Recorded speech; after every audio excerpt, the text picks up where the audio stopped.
everyone, it's Nick from NixCrossing. Long time no see, right?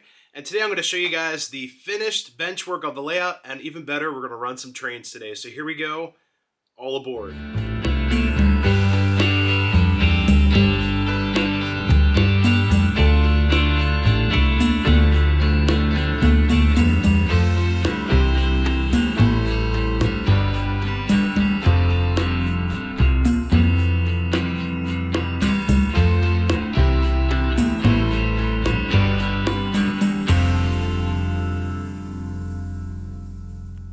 Alright guys, I want to welcome you to the NixCrossing Layout 3.0 up here in the attic. And this layout has just been so much fun to work on. Every part of this has been a positive experience and just so relaxing and rewarding. After designing something that I thought would work for this room, it did work. And I feel like all layouts and everything in this hobby can be a giant experiment. So this experiment worked. I'm going to stick with it. And I feel like this is probably going to be the last layout I build in this house. You know, knock on wood. There we go. So it's official. And there are tons of things in this layout I can't wait to show you guys. Just concepts, ideas. But before we get into that, I wanted to give a shout out to one of my good friends, RJ of RJ78 Productions, for helping me with the track plan, troubleshooting. We did have some problems with the tube track not lining up. The MTH track is known for that, or at least the newer stuff. And then when you line up with the new stuff to the older solid rail, you get these weird imperfections where the rails don't line up, but you just use a pair of pliers to tweak that. We got all of that done, and then RJ helped me out with cutting and placing the underlayment foam, which is around the entire layout up here. We're no longer using the white polystyrene. It makes a mess, but this stuff, the Pink Panther stuff, is like 1/8-inch foam. You can cut it with a knife. It is just mess-free, almost mess-free. So I can't wait to show you guys that as well. But for anyone new to the channel, this is the third layout up here. My first layout was a 4x8 with 3 tracks. We were running 31, 31, and then 042 at the bottom. It was a lot of fun. I do kind of miss that toy aspect. The last layout I had was more model-ish like. We ran 054, tons of switches, sidings, but the key of demise for that layout was accessibility. I have crawl spaces on each side of the room that access the roof eaves and everything. I have to get to those, and they were completely blocked. Even moving the layout back and moving things around, just could not get to them. So I did take that layout down. I do kind of miss parts of it, but not really, because this layout, as you guys will see, you can access every part of the layout, and now, even better, we have 360 degrees of train action, which is just really cool. So some of you were asking me about the specs of the new layout. So we're going to go with this. It's 12 feet by 8 feet wide with 072 outer curves, 054 inner curves. We can run all the big stuff eventually. I do have some plans for that.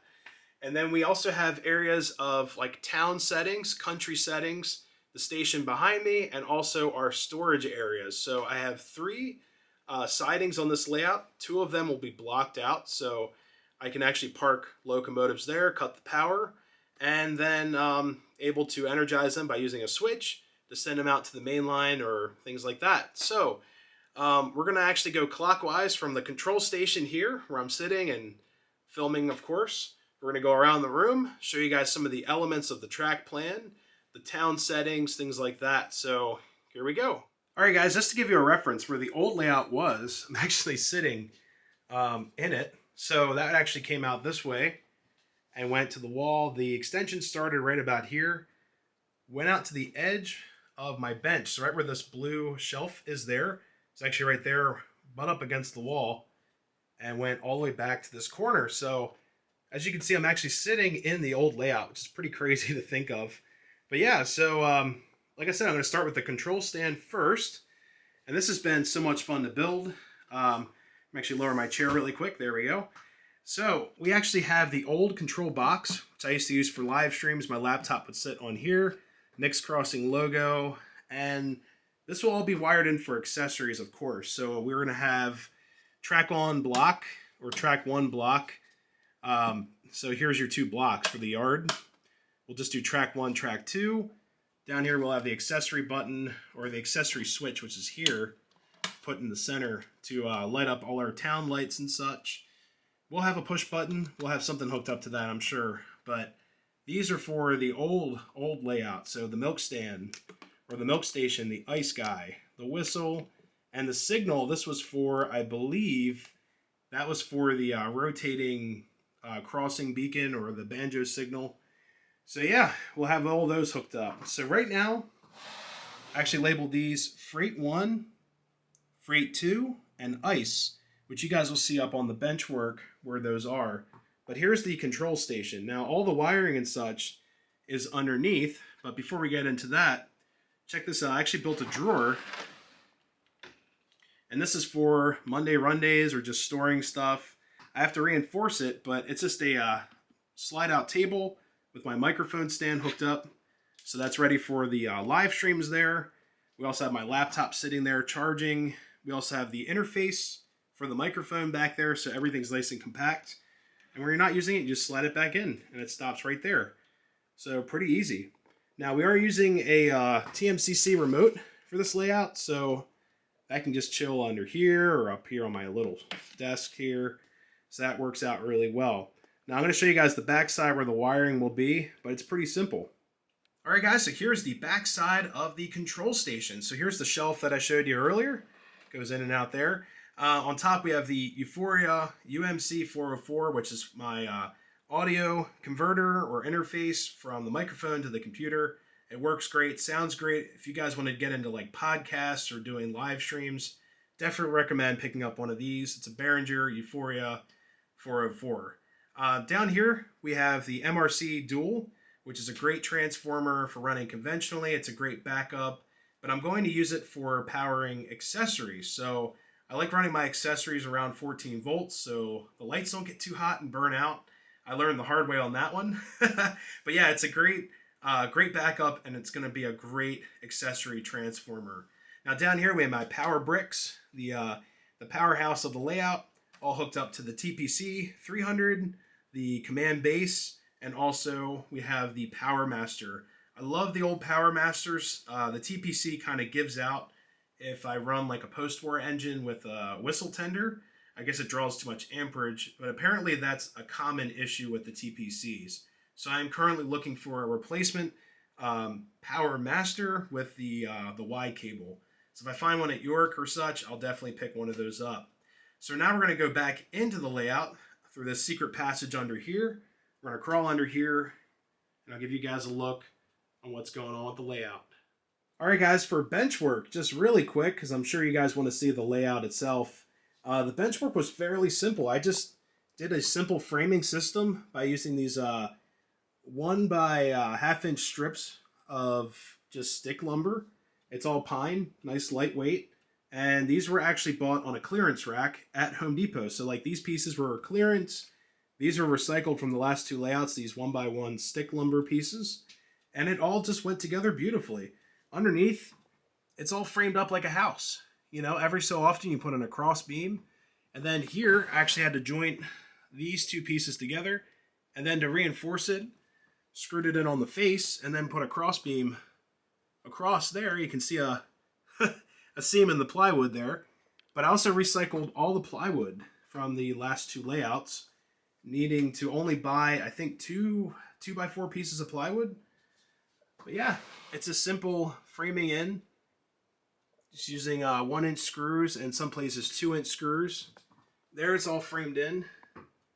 Same thing as over there. And in the corner, I just did corner supports and built like this piece of like shelf framing in here. There's my desk.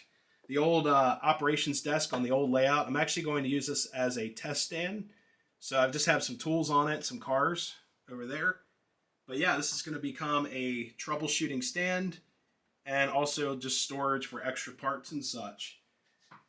Underneath here, still framing it up just like a house. I had to make a block in there to screw in this side to the shelf bracing there. And if you follow down this long piece of wood, this is 8 feet long. It goes all the way down to the attic door, which can open now freely. They open up all the way. It's awesome. And under here, just simple framing, like a house. Every so often, I put in one of these cross beams, and they're holding beautifully well. And you can see This layout is very strong. It's not going anywhere. So I can push like right here, no movement at all, especially over here. Man, it's much stronger than my last two layouts for sure. So now we're going to get into the track plan. We're going to start with the yard to my right and just make our way around. All right, guys, so here's the yard. It's basically a 2-track yard with our 2 main lines going between, which leaves us tons of room for scenery and, you know, people and all kinds of things going on in the yard. We have the switch tower, dangerously close to both tracks, put in the middle there. It's kind of cool. And then over here we have our first spur or siding right here. That goes all the way back to the engine shed. Then we have siding number 2, which I have a bunch of cars stored in. And both of these are blocked out, meaning you can detach the center rail. So after this piece of track right here, here, I'll show you guys. The center rails aren't touching.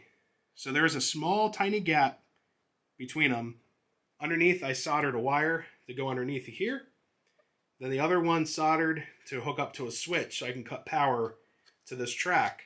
Now, when the track is hot, meaning it has power, this little light should cut on. Now, at the engine shed, what I'll do is if there's track power, I'm actually going to put a little indicator either on the side of the shed here or something there, or a light in the track. We'll have to see. On top of that, we also have an ash pit that when I bought this track, someone already cut the ties out of this 30-inch section of rail track. So now we have an ash pit right there. It's kind of cool. I just showed you what we'll be running today. There's my Scale Hudson, the largest steam engine of the collection right there. But yeah, we're going to move on. So this section is going to be like the town square. Got the golf station there, the newsstand in the back. We just keep on moving along. The hardware store. This area I'm not really sure what I'm going to do. I might extend this out to like right here and create more of a consolidated town. But back here, I'm pretty determined on this plan as of right now. The city plan.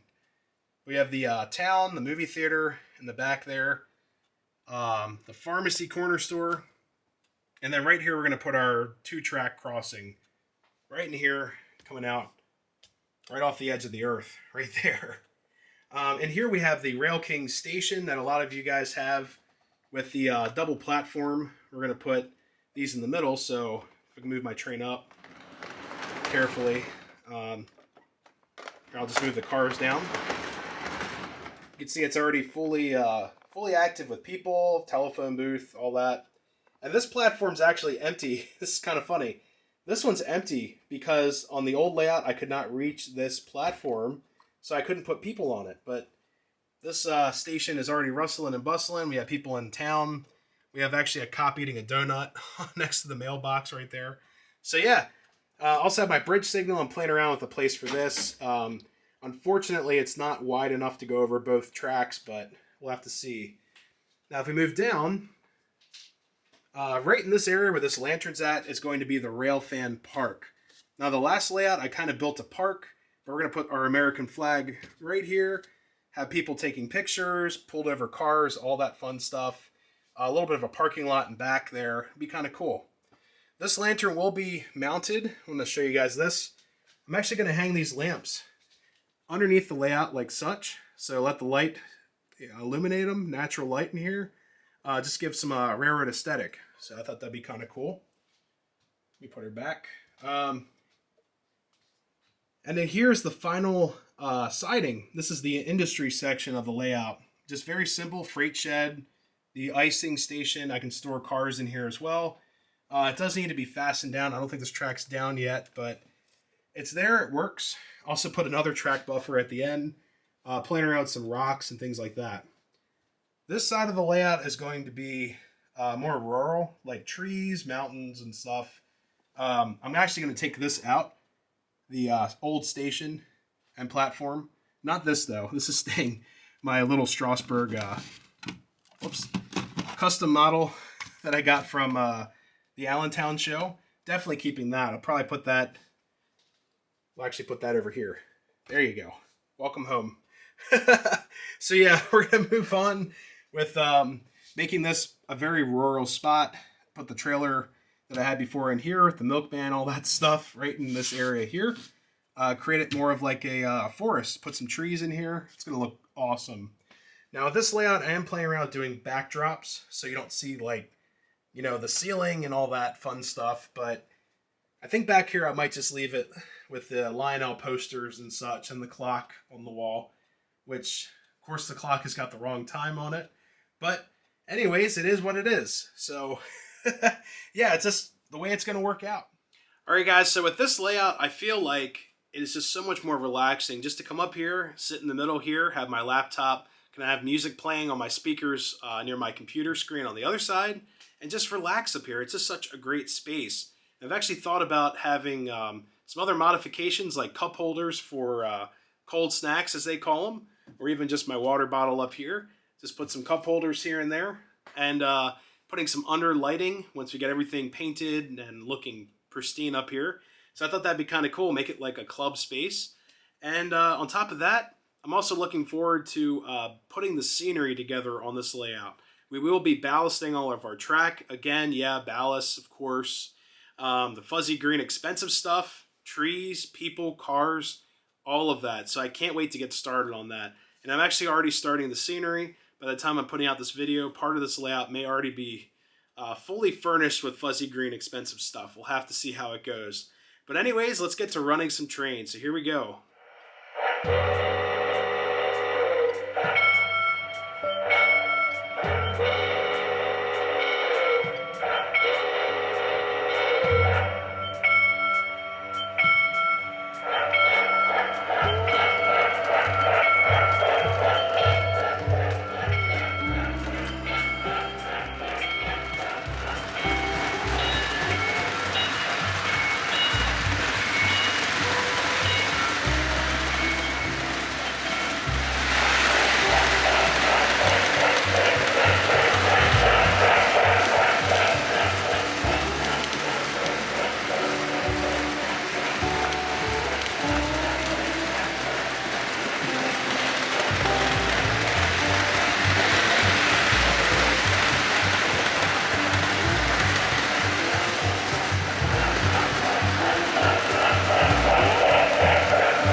Alrighty guys, that's going to conclude this video on the brand new 360-degree layout. And this thing is just so much fun, just so relaxing just to grab a remote.